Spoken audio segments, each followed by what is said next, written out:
Limerence, from Wikipedia, the free encyclopedia, en.wikipedia.org.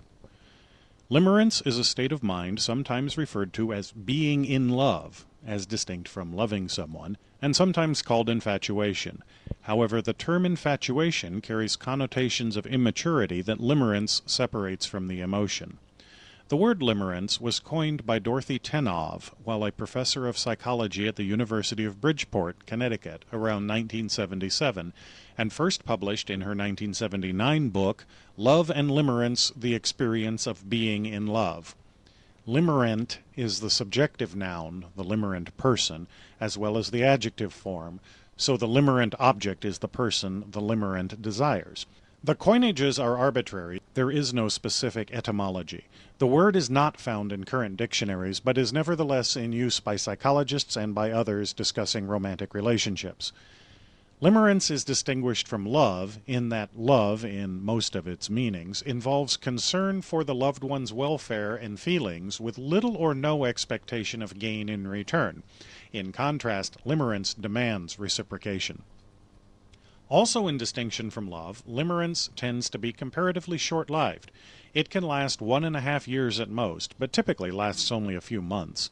Either reciprocation occurs and limerence is replaced by other feelings, possibly lasting love.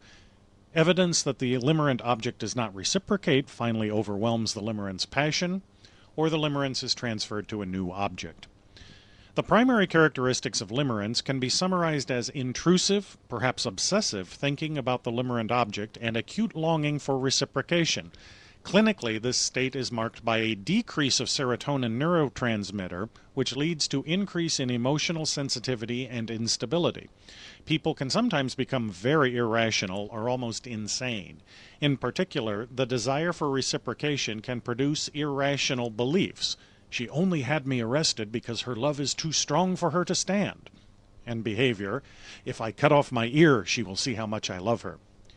Limerents often feel real physiological effects, including a physical pain in the chest, heartache, when reciprocation seems unlikely, and euphoria when reciprocation seems evident.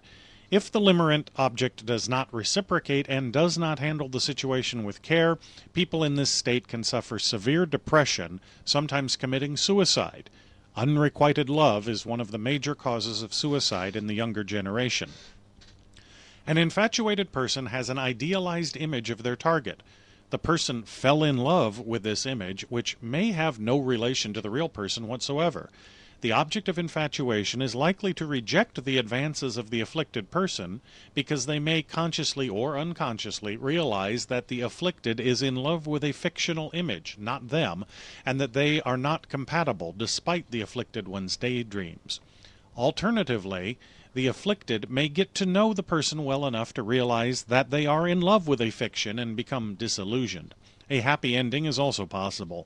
If the daydream image actually resembles the real person closely enough, that might be referred to as love at first sight. True love must involve an understanding of a person on a fundamental level, which is unlikely to reside in the fantasy of a crush unless one postulates an empathic connection or accepts Plato's concept of God-given right opinion. This sound file and all text in the article are licensed under the GNU Free Documentation License, available at www.gnu.org/copyleft/fdl.html.